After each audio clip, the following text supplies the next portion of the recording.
look at the requirements. If you're a person who don't like to dig deep into stuff, right?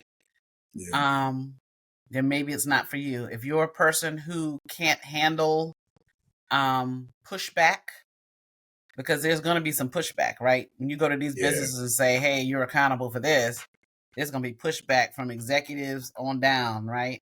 Yeah. So if you're a person who you want to stay away from, what do you call it, confrontations and things like that, Yeah. um, it may not be for you. If you handle confrontation by getting violent, it may not be for you, right?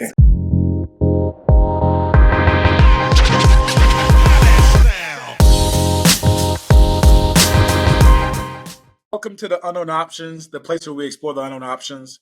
My name is Will. Today with me, Yvette. Yvette, it's great to have you here. Give us a rundown on who you are and what you do. Hi, so my name is Yvette. Thank you for the opportunity to be on here with you today. I am a compliance officer. Fun facts about me: I love to travel. I especially like the beaches of South Carolina, and then we just explored a beach in Florida. So I love beaches. I love spending time with family. I have two granddaughters, and I'm just grateful for the opportunity to see them grow. Your journey is important, so you want to highlight the good, the bad, and the ugly for someone who might not know what is a compliance officer. So, a compliance officer is someone who ensures that.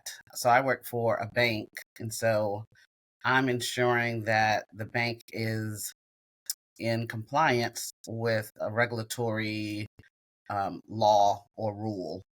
And so that means looking at their processes, looking at the business's processes, looking at the controls that are in place, identifying where there are gaps and working with that business to remediate those gaps. And so it involves a lot of educating the partner around what the law, rule, or reg is, and then getting partnering with the business to understand their day to day BAU, what they do, and then what they do specifically to mitigate the risk associated with their business. So it's a lot of business partnering, building relationships. It's a lot of learning, which I really enjoy. Sometimes the laws, rules, and regs change. And so then I have to be on management. That's a little bit about what compliance officers do. Okay. And what was the last part of your question? Sorry. No, that was it. That was it. It was what was the compliance officers, but how did you get started in compliance? Okay. So I would say I got started in compliance probably since I was a little girl. I mean, I was always inquisitive, always wanting to know more about things, digging into things, reading. So I think that was kind of innate in me. I'm also a numbers person. So my background is really like finance and risk. Um, and so I, a lot of times when people say that they're in finance, a lot of finance people, quote unquote, really don't like people.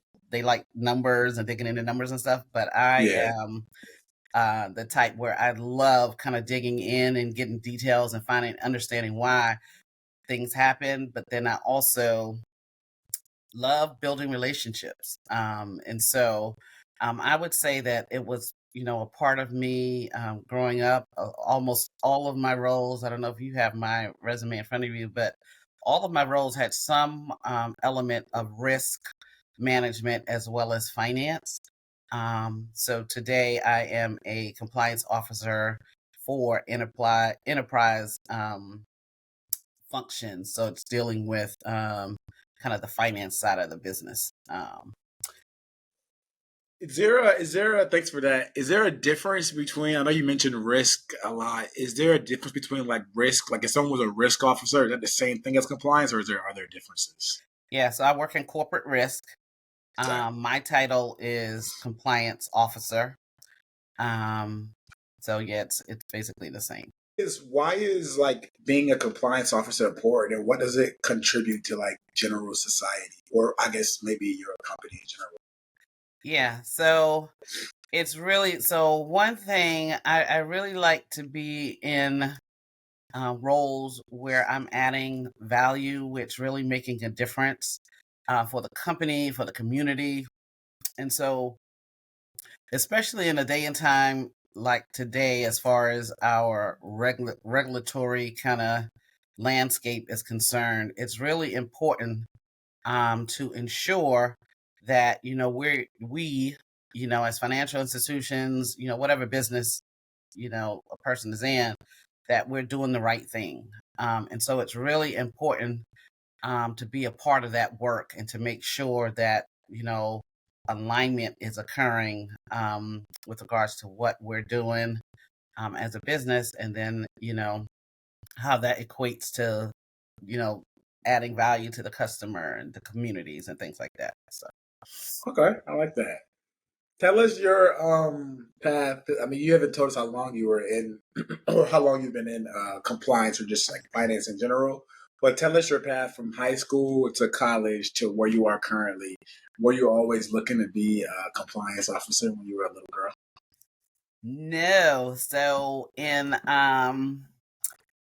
as I was growing up, I really thought that I would be a teacher or nurse. And you see who I am and how I look. And really, those were kind of the roles or the careers that young ladies my age, average young lady, my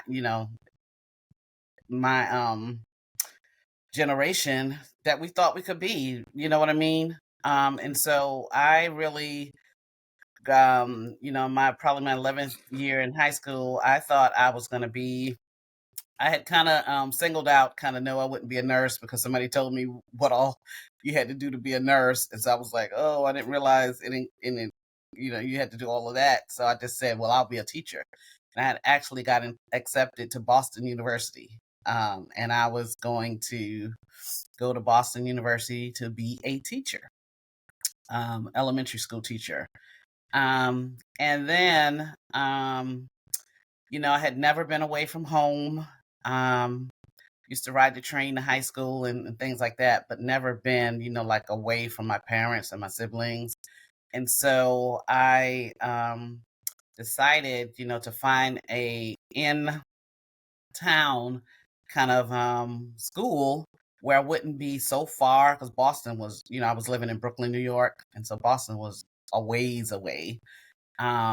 And so I was really scared, and I heard about, some things about Boston. I was like, I don't know if I could really, excel in that environment. And so I chose Pace University. They were very well known for finance and business. And so that's where I kind of switched from being a teacher. I went into finance. And so my goal was to be a CPA. My pastor, Elder Aubrey Baker Jr. at that time, he was a CPA. And that's kind of what I saw as a role model growing up, that, he could do that. So there was opportunity for us as Black people to kind of get into other roles and other careers. So I said, I would do that. And so I went to school. I went to Pace University on the Westchester campus. So I was about 2 hours away from home, and started my journey in finance. Um, I experienced, my family didn't have a lot of finance. I was taking out loans, didn't really understand that whole process. And so I decided, after my first year, to kind of come back home and go to, because Pace University had two campuses at that time. So I went to the lower Manhattan campus. But I was going to go part time. So I came back home. I started a job for the summer after my first year. They actually loved me. and asked me, to come full time. So I think I was making like $14,000 in my first job, and that was really kind of What shocking. year was that? That was in 1987. Lord have mercy. Nah, Yeah, but that's 14,000 in 1987. I got to do the math, but that's a good amount of money. that was small compared to what I thought that I needed to, make as a CPA and stuff. And I was like, how do you get there? So what I was doing was I was in the, I was working for Security Pacific. And I don't know my exact title, but when bonds were called back then, bonds were on a sheet of paper. So it was a long sheet of paper. Um, Almost looked like, the same paper that money is on, but it was Yeah, huge, maybe about 11 by 20 or something like that. And so yeah, it had the coupons were attached around the bond. And so people allowed us, Security Pacific, to keep their bonds in our vault. And so what I had to do is search the newspapers every day to see if that bond was called. So we had literally thousands of bonds in our vault. And so I would search, and then I would actually go clip the coupon off the bond, go in the vault, clip the coupon off if it was called, and then I would send that coupon to the owner of the bond. So I had to verify their address and stuff like that. So I was on the phone a lot. I was digging into the actual newspaper. And so I did that. So long story short, I came back home and I started working full time there. And then I said I would go to school part time. And so I started working full time, and that took up a lot of my time. And I really didn't. I mean, I was going to school part time, but not consistently, semester over semester. yeah, And then I got married in 1991, and I was like, I could leave all this schooling alone, because really, as a young lady, I only wanted to be a good wife and a mother. And yeah. so, the mothers of the church had told us when we were younger, get all your schooling done before you get married, because when you get married, you have babies, and things change. Your goals and desires and everything change. You're like, oh yeah, we hear that, you heard that before, but it was really true. Yeah. And so my journey, long story short, took from me graduating high school, George Westinghouse High School in Brooklyn. Well, my high school was right on the other side of Brooklyn, so it was, yeah, Brooklyn, because then right across the bridge was Lower Manhattan, where I went to Pace University. So in Brooklyn, I graduated in 1986, and I graduated with my degree, my bachelor's degree in finance in um 19 So it was 10 years for your bachelor's? 11 years. Yeah, it was 11 Wow. years. And I'm sorry, I started out saying it was finance. I started as an accounting major to be a Yeah, CPA. Yeah, yeah. but then I had to change it. In my last semester, I was expecting with you. You are my son. Who is I was you? I was expecting with you, and I was taking 19 credits, and I was fully pregnant. And I had two other babies at that time too, your brother Prince and Victor. And I was going to school. Thank God for the saints at the church. They were Sister Cofield and Ella Cofield. I'm naming names. They and Latique, Jonathan. They were all helping. I was going to school at night. I was working during the day full time, going to school at night. And I said, this baby's gonna be a genius, because I was taking all these hard classes. Who, And me? yeah, I was taking all those hard classes. No lies And detected. so that's when I switched my major to finance, because I learned that accounting had changed so much over the years that I would have had to take some additional accounting classes to kind of graduate with an accounting degree. So that's why I changed to finance. So it took 11 years, and I'm so grateful. What I found is that I needed a degree. in order Yeah. to even get in the door for some of the roles that was interesting to me. Did I need that degree to do the job necessarily? No, but I needed the degree to get in the door. That's you kind of skipped it's good, but you kind of skipped a little bit. But is college? I mean, I know you kind of just answered it, but is college? Let's come forward. Like, I mean, obviously, you got it in 1997, so that's Mm-hmm. 26 years ago now. At this point, let's say you're entering the workforce in 2024, a new college grad or not a college graduate, someone that's debating going to college or just going to the workforce. Do you think a degree would be required to be a compliance officer now in modern day? Well, I just looked at a role for a senior lead compliance officer, and guess what I saw? No degree, No probably work degree experience. requirement. Yeah. That was shocking to me. It was really shocking to me. And also, there was no requirement to know about that regulation that compliance officer would be, quote unquote, owning.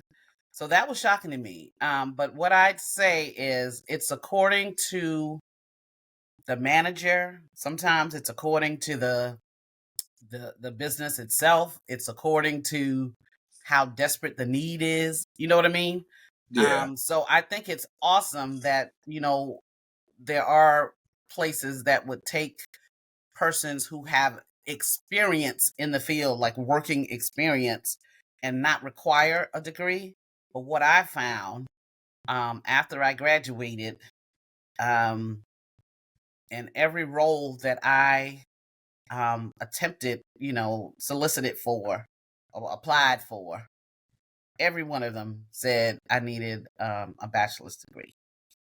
Now, granted, that was you say 26 years ago.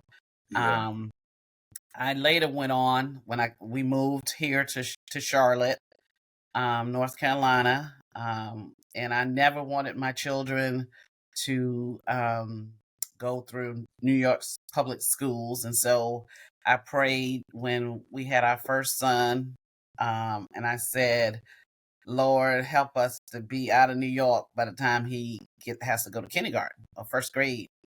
And lo and behold, the Lord answered that prayer. My father was ill. They were living in Sumter, South Carolina. I wanted to be close to my father, so your dad was able to transfer on his job to Charlotte. I had never known about North Carolina because all of our family had been in South Carolina. I know North Carolina was a big state because every time we drove down in the summers, it took forever to get through North Carolina. Yeah. So he was able to transfer to North Carolina. I came here without a job, but I had severance, and I had you, and I was able to spend time with you as you were, for that first year when you were really little. And then, I realized, that in order for me to grow and to go to my next step as far as career is concerned, that I needed a master's degree.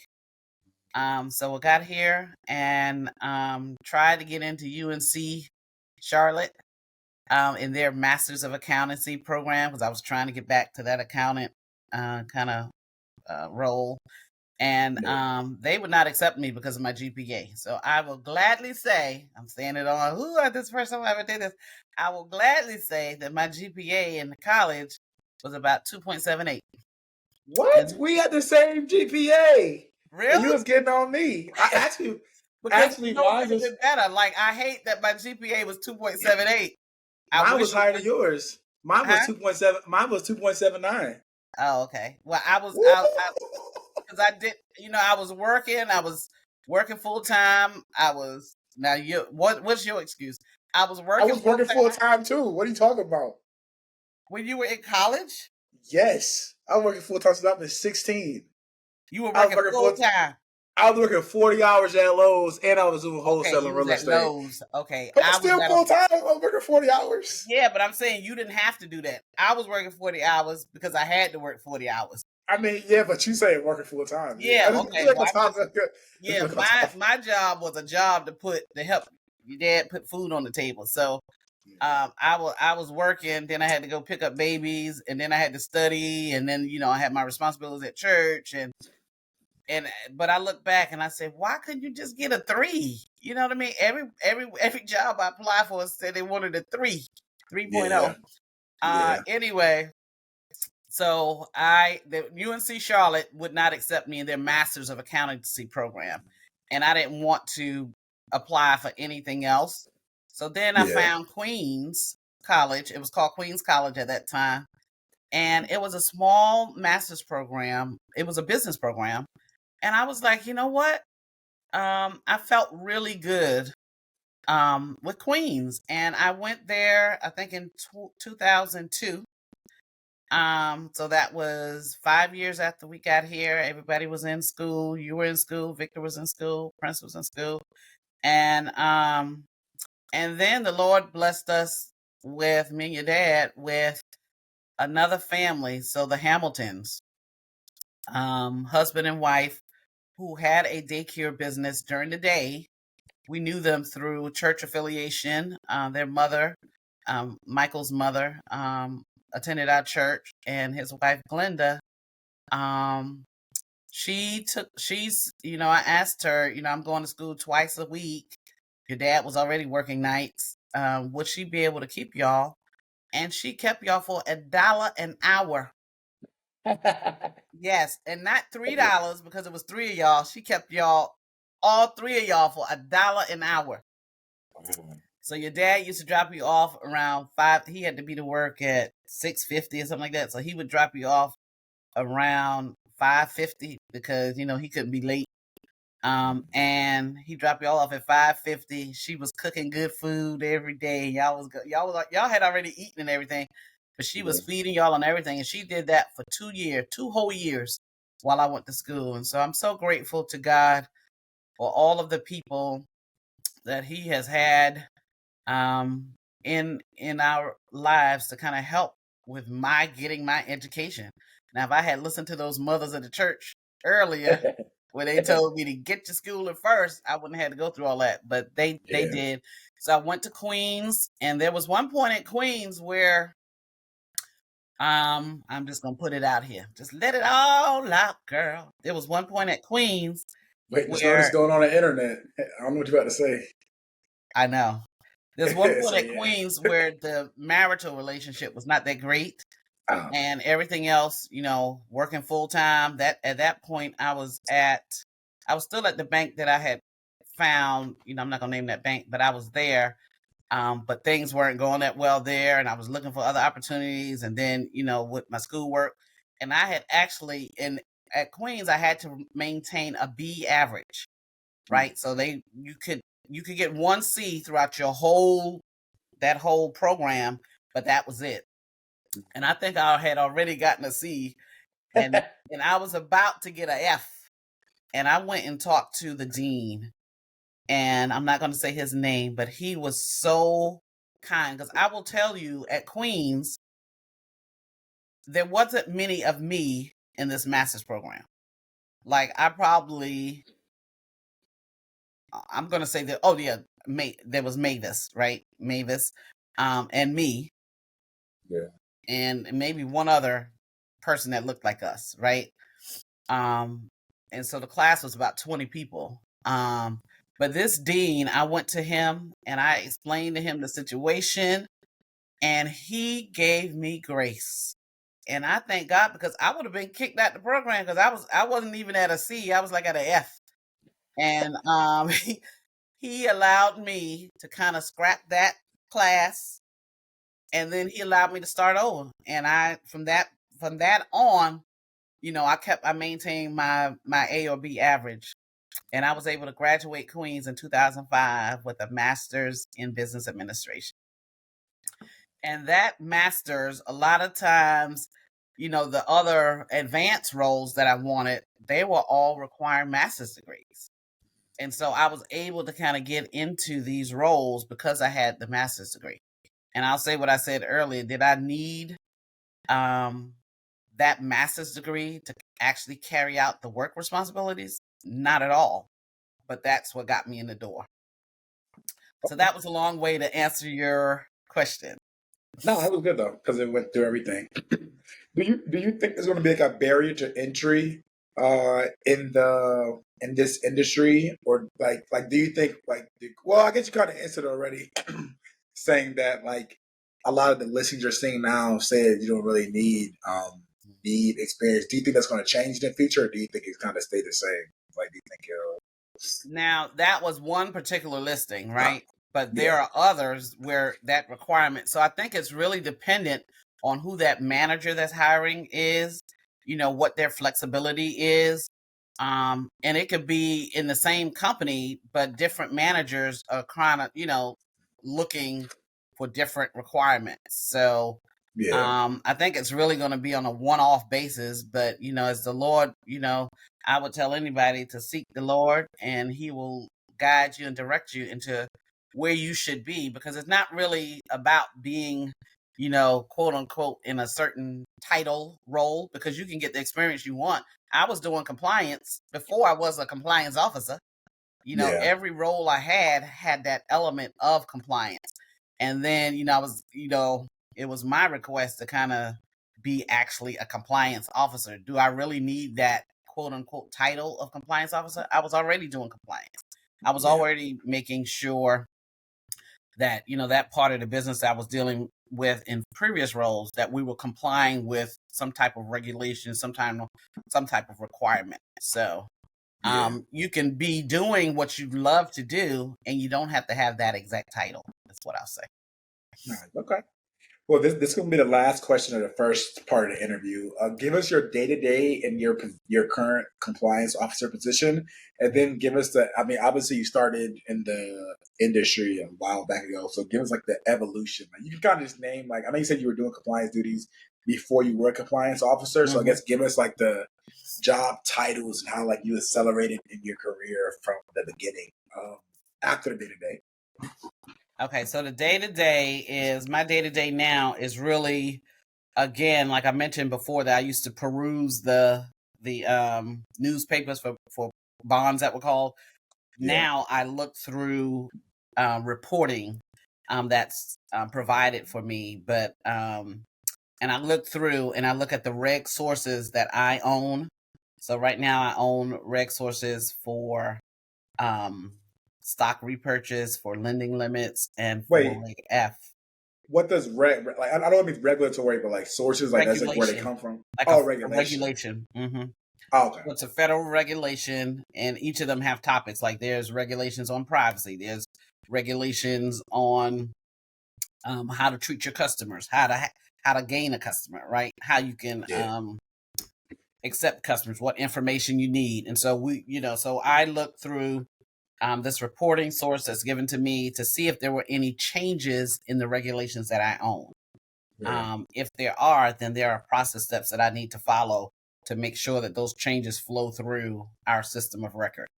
Um, if there are changes, another part of my, just trying to think about what I did yesterday on the job.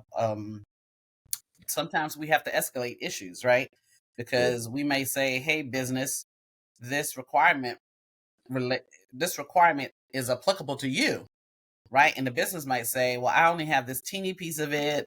Really, you should be looking at business B instead of us." Yeah. So my role is really to kind of handle that escalation, to bring folks from business A and business B together, as well as our legal partners. So I partner a lot with legal, because they really have kind of a deep understanding of the spirit and letter of the regulation, like what we as an organization um, are required to do. What are the Yeah. expectations from the regulators for our business? And so I partner with legal, I partner with other compliance officers to make sure that we have a quote unquote owner for this, a business owner for this requirement. Um, I'm also searching issues related to the requirements that I own. I also, part of my role is oversight for business. So it's really working with the business regarding their oversight over certain regulations. So I'm looking Mm. at what they have done over the quarter and saying, yes, it meets this part of the framework, risk management framework, this part of the framework, this part of the framework. Hey, there's a gap here. We need to talk about this. So it's really a lot of oversight and really business partnering with businesses, leaders. I deal a lot with executive leaders, and really working with them to help them to understand what the expectations are, and then for them to be able to share with me what they're doing around these expectations. How did I get here? So I will give you the titles of all of my roles. So I started in that bond job. I can't remember what that title was. But then from there, like somebody, folks used to come in and out of our area, right? And so a young lady from the wire room, because I used to type, but I was typing the same thing. So I was typing really fast. And I was typing really fast. I was typing like people's name, the date the bombs called or something. I had to put it in the system, like who was I sending it to. So it was just like 3 or 4 lines, but I did that like all day. So I knew how to type, and I was typing it really fast. So she came from the wire processing area, and I had applied. That's why you never know who you're dealing with, right? Or who sees you, because I didn't even know her. Her name was Jill. And the man who was manager in the wire processing area, his name was Chris. And I applied for the role, and I guess Chris was talking to Jill because she was like one of his leads in wire processing.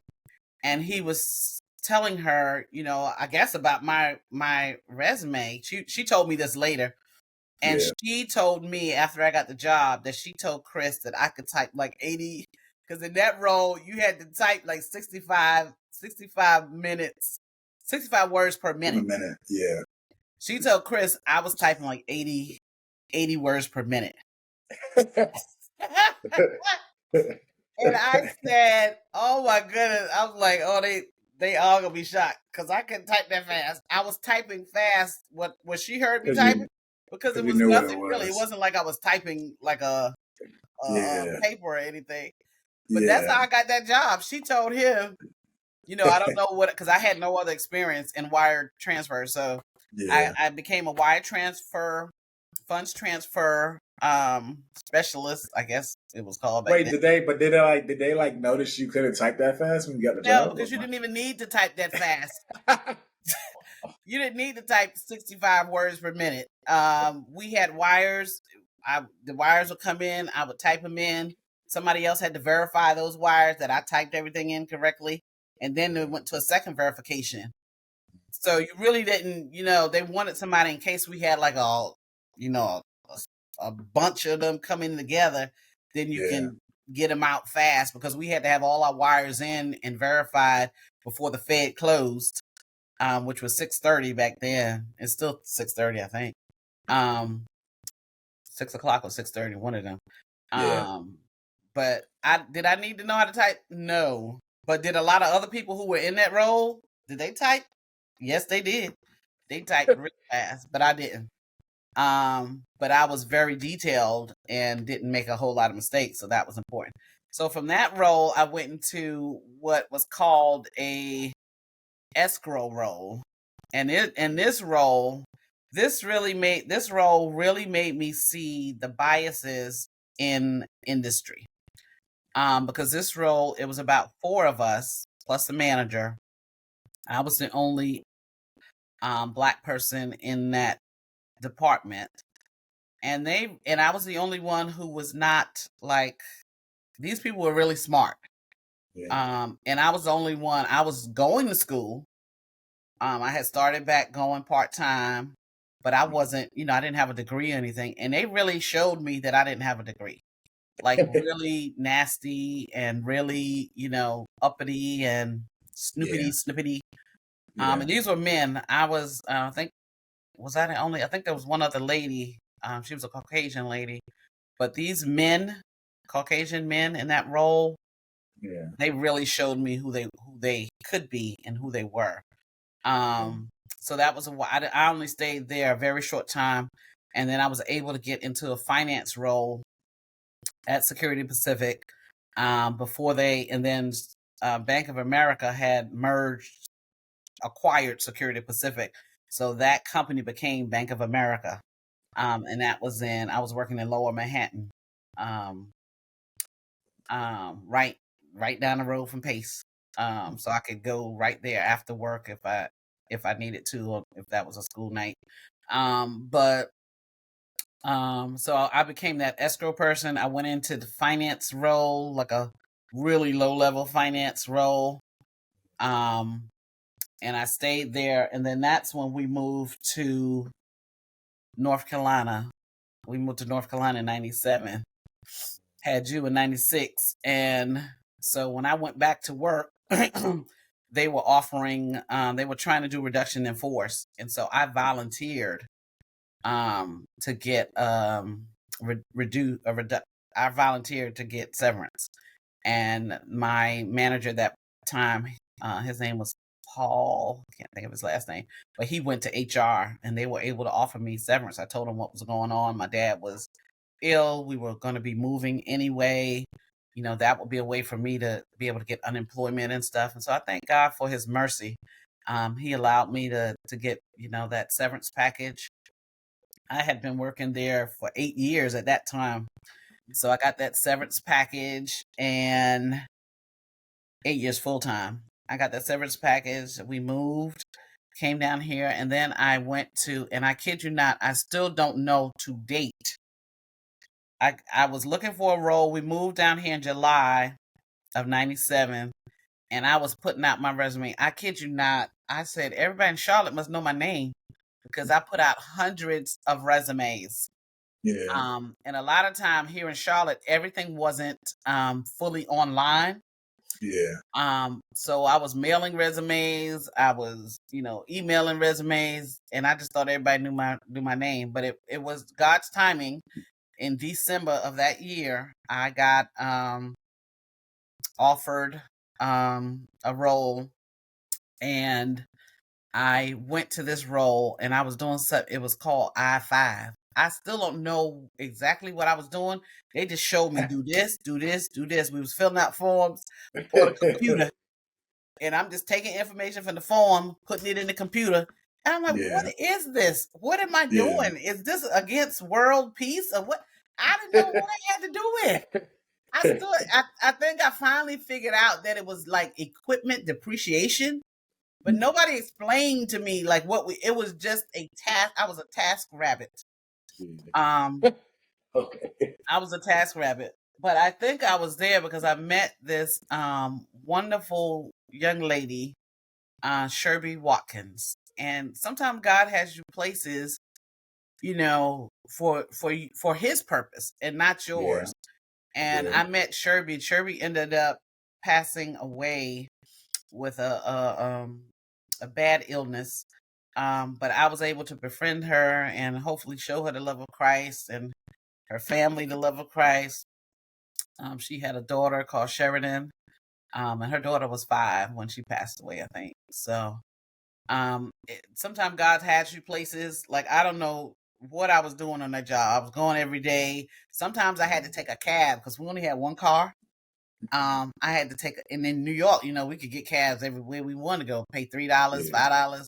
Down here, a cab was like $15 because we was living, where we was, I ain't gonna get the streets, Yeah. but we was living, and I had to go all the way to like 20 minutes away. And I Yeah. remember one of the cab companies was Brown and Brown or something like that, and it would be like $25. I'm like, by the time I pay to go to take the cab to go to work, that's my whole paycheck. But anyway, the Lord bless. I was able to get another car after, I think, 13, 14 months in that role. And it really surprised me because so many people were in that role for years. And I'm like, they wanted to stay there. But God always had me with the mindset of kind of to try to elevate Yeah. and to get, more funds income and stuff Yeah. like that. So I applied at that same company and got a different role, which I really loved. I was doing it was called a quality analyst, and so there were these insurance specialists. They were doing the task rabbit at this point, and I was going in making sure that they were keying things accurately, because if these claims went to our insurance carrier and they had even one error in it, the insurance carrier would bounce it back. So instead of us getting that $5,000, $7,000 that month for that one claim, that was money that was being pushed back. It was still our money, but we just couldn't get it when we were supposed to. Now, this was with auto financing when it was in the auto finance division. This was when the cars leases had matured. We would go in and say, hey, this car had this, this, this, and this. The blue book value for this car is such and such. And so I created all these programs to help these young people. There was a lot of young people. I was young too, but they were younger than me, to help them to have incentive to process as much claims as possible. Yeah. I implemented programs, to give them rewards and stuff like that. And I was dealing with access. And I basically self-taught myself access. And I would do queries in access to kind of randomly pull their claims from the system, and then I would review these random ones. So each of them was supposed to do like 150 per week of claims. So that's like 30 a day, right? And then I was responsible. I gave myself the target of 10 to 20% random checks to make sure. And then from there, what I did, so I started like training. I would do one-on-one training. If I saw that there were folks who were making the same error, then I would say, hey, they don't understand this depreciation and how they're supposed to enter it. So I would create training around that topic and then hold a training session with everybody. And if I saw like a one-off specialist, making, minor mistakes or whatever, then I would have a training session with them to kind of help them to understand. Because these were folks, they didn't get a whole lot of training. Just like when I was talking about that I-5, they just were told, hey, you got to come in and key this stuff. And so they really didn't understand if they keyed something wrong, what the impact would be. And so my job was really to help them to understand how important it was to key it accurately from the first time. So then from there, I went to the Federal Reserve and in payment systems risk. And so I was dealing with folks at depository institutions in North and South Carolina and parts of Virginia around their reserve account. So the account that the bank had with the Fed. It was a lot of educations, and according to the size of the bank, I was working with, some days I'd be working with a secretary. If this bank was in Small Hills, North Carolina, right? I'm just making it up, that town. I'd be working with the secretary around the reserve account. But then other days, I'd be actually working with the president, you know what I mean? Or the funding manager of the bank. So that was cool, because after a while in that role, I was able to kind of do bank visits. So my manager and I would go out to bank visits because we wanted to kind of build relationships with these folks at the banks who were handling reserve accounts, to really give them the training they needed and the support they needed to kind of understand their reserve accounts and stuff. And from there, I went into regulatory reporting. And I actually produced call reports for the bank that I was working for. And then I said, hey, I need to know. At that point, everybody was talking about management reporting. You need to understand management reporting. And that's forecast and budget and all like that. So then I transferred. After 3 years, I went from regulatory reporting, which is external reporting. I went into management reporting. And I would have stayed there longer if it hadn't been for my manager. He really didn't. At first, she was calling me, oh, Yvette's my girl, and this, that, and the other. And I didn't understand something one day, and she really kind of held that against me. And so I said, you know what? I don't have to sit here and be the whatever it's called. What is it called? It's called something demoralized. I know what you're talking. It's it's like just being slandered essentially. I don't know. I don't have to protect this. So then I went into network compliance, and that was in that role. I had a manager, and I'll say his name, Mike Wright. He was the best manager I have ever had to date. He really allowed me. He saw my potential. One thing, Yeah. and he gave me space to kind of develop and grow. He was the first manager who promoted me. Yeah. He was the and he just treated me, even though I didn't look like him, and Yeah. I didn't look like the other members of his team. I found him to be really fair. Yeah. I know the constructive feedback he would give me, he would have given my peers. He Yeah. know I came in with very little understanding about how networks work, and then networks I'm talking about is Visa, Mastercard, American Express, some of the Yeah. PIN networks, Star Nice, and stuff like that. I didn't Yeah. have a background in that, but he saw my potential, and I stayed in that role for a little over 6 years, um, and really learned a lot and grew. And then I went back to regulatory reporting, but this time not in a reporting capacity, but I went in a governance and oversight capacity. And I learned, I set up a training program. I helped to stand up an issues management function, um, record retention process and routine I put in place. And from there, I learned about recovery and resolution planning, which I had not known about. And that came about after the financial crisis, where banks were now required to have plans in place. Like if something happens, not to the financial industry as a whole, but to your bank, what plans do you have in Yeah. place to say, hey, I can sell off this portion of the bank, save this part, you know what I mean? Or Yeah. how can we just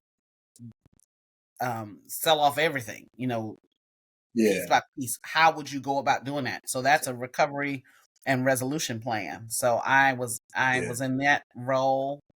Then I went into a role. I was a liquidity risk management consultant, and in that role, I had responsibility. It still was a part of resolution and recovery planning Yeah. organization, but I had to monitor the control processes around the reporting for this area that was going out to the Fed. So I was responsible for managing the control pieces, making sure that everything was in place, the data that was going into the report was accurate. So doing random checks again, and making sure we were in compliance. Also, there were a couple of major assessments that had to be done for this area. I was leading those assessments. From there, I went to be a control officer. And that's where, you're responsible for working with the business to say, hey, we're doing this, this, and this. What are the controls we have in place to make sure that this, and this gets done? I was in that role, Yeah. and then that led me to my current role.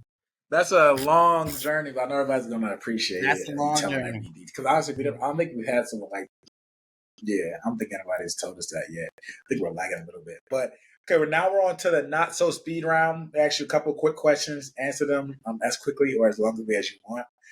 What are 4 words that describe a compliance officer? Diligent, integrity, detail oriented as one word,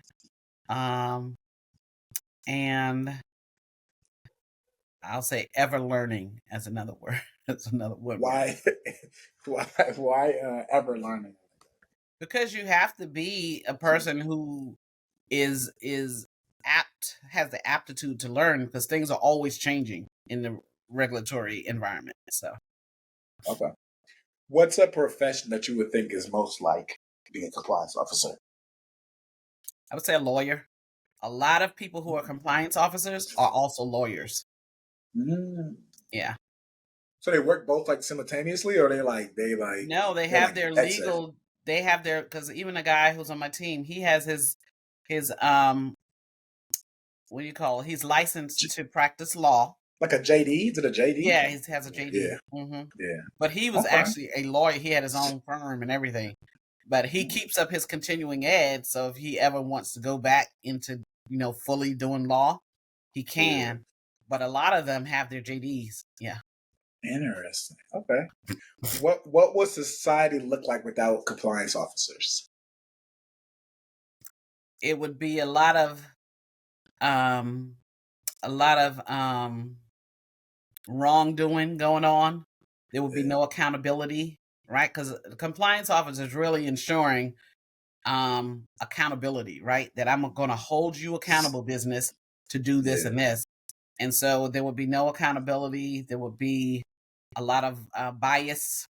There would be a lot of wrongdoing against, when I say minority, I'm not talking about race, but people who are in the minority, right? Because those who with favor and power and all like that, they would do what they want to do and not really be considering, the poor man, the one who doesn't have it. So Okay, makes sense. All right. What's the good, the bad, and the ugly about being a compliance officer? the good is, you're helping making sure that things are working as they should. The bad is sometimes the businesses don't like to see you coming. Because they have their processes in place and they think, sometimes they think they're doing, everything they think they need to be doing. Sometimes they're doing wrong and they know they're doing wrong and they don't want to be called on it. So I would say that's kind of the you said the good, the bad, and the ugly, like an ugly truth about being a compliance and officer. ugly truth is that sometimes, even in compliance, there's not compliance. Wow.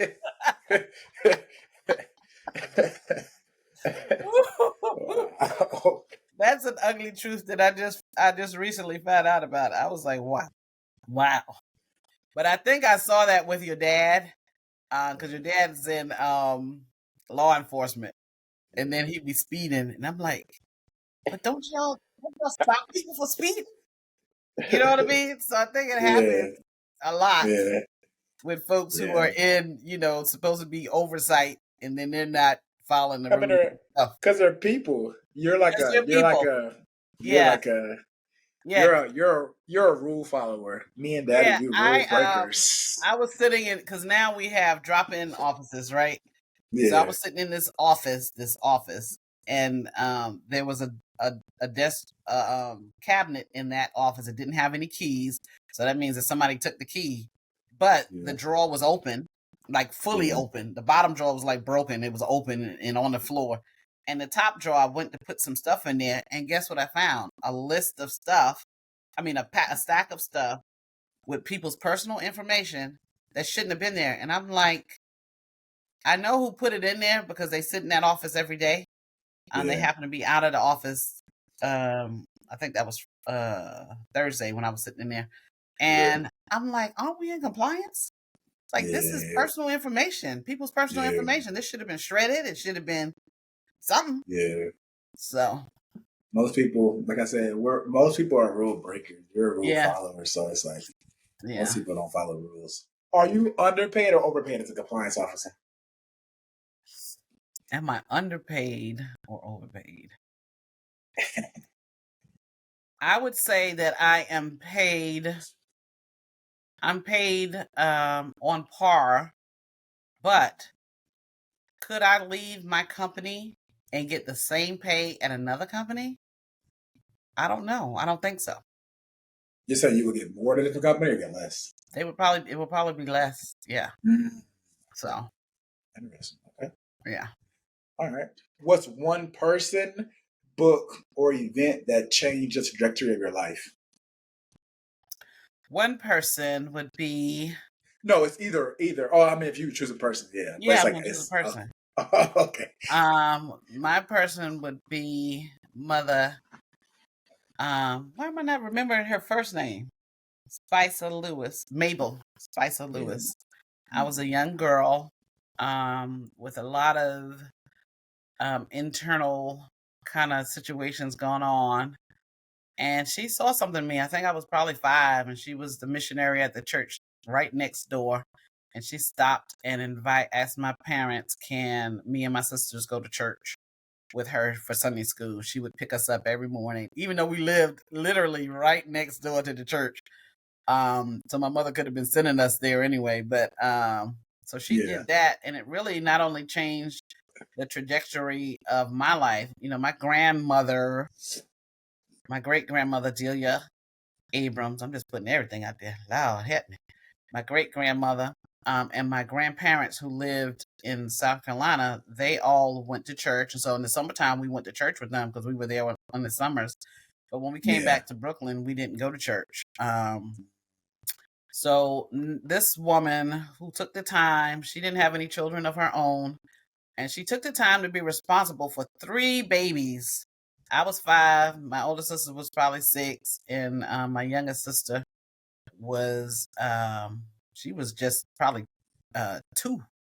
Yeah. And she had to bring Regina back home every Sunday. Lord God. Regina used to be getting some stuff. She had to bring her home every Sunday. But before Sunday school was over. So it changed it because I saw that, I became aware of who God was, right? That he loved me. And now I've been able to, keep maintain that relationship with him. And, now, our family is saved. You know what I mean? My father received salvation. So just taking that little bit of time for me and my family, how it's changed our lives forever. So that would be Mabel Spicer Lewis. Love you. She's now passed on, but I love her dearly still. Okay. Last question. If somebody, kind of already answered this, but if somebody, let's say a young Yvette, say she's 18, she's looking to be a compliance officer, what are the steps or what's some advice that you would give her? I would tell her do her research, right? Look at the requirements. If you're a person who don't like to dig deep into stuff, right? Yeah. Then maybe it's not for you. If you're a person who can't handle pushback, because there's going to be some pushback, right? When you go to these businesses and say, hey, you're accountable for this, there's going to be pushback from executives on down, right? So if you're a person who, you want to stay away from, what do you call it? Confrontations and things like that. It may not be for you. If you handle confrontation by getting violent, it may not be for you. Right. So you have to be able to handle that confrontation, be able to deal with folks, and just, what I tell people is not personal, right? We just trying to do a job to help blank bank, right? Yeah. So we're trying to do what's right. So I would say really think about what you like to do, what your strengths are, bump that up against, the requirements of the role. Sometimes it requires you to work longer hours. Sometimes, it requires you to get out of the box. You may not be doing, if you're the type of person who wants to do the same thing every day, day in, day out, it may not be for you because you might come in one day and you have an escalation. And so what you had on your books to your to-do list to do, you may not be able to get to that because you have to handle this escalation. So I'd say do your research, talk to people who are in that field, even do a job shadowing, right? People do that. So you can get to know like what, a true life in the day of a compliance officer is. Give me a call. I'll be willing to help you. I will provide the number in the description. All right, thank you, Yvette. This has been a good interview. Great interview. Can I say one last thing? Yeah. Well, I just want to say to my youngest child. Who is that? Yeah, you're my youngest baby. I am so proud of you, and I thank you for the opportunity to have me on. You always say that one of your brothers or both of your brothers are my favorites. But I would say to you, your dad is your favorite. But I still thank you for all of your love and your support, and for how you take time for me. And so my prayer is that the Lord would continue to bless you and to strengthen you in his ways, and that he would continue to give you the desires of your heart. I love you. we're gonna keep the family business in the family. So I won't speak on those things you mentioned. I'll speak on those. Oh, I I'll, know. How you I'll say you speak. know who's the favorite? I know who's the favorite. I'll speak. Of that Yes, outside of the yes. car. His name is Well, DAD. Okay. okay. Okay. We literally right in the hour. Thank you. Y'all comment, like, and subscribe. We have to go do a homeless drive. So thank everybody for tuning in. I'll provide Yvette's contact information if needed to the right people. Absolutely. And I'm very serious about that. Y'all have a nice day. Bye.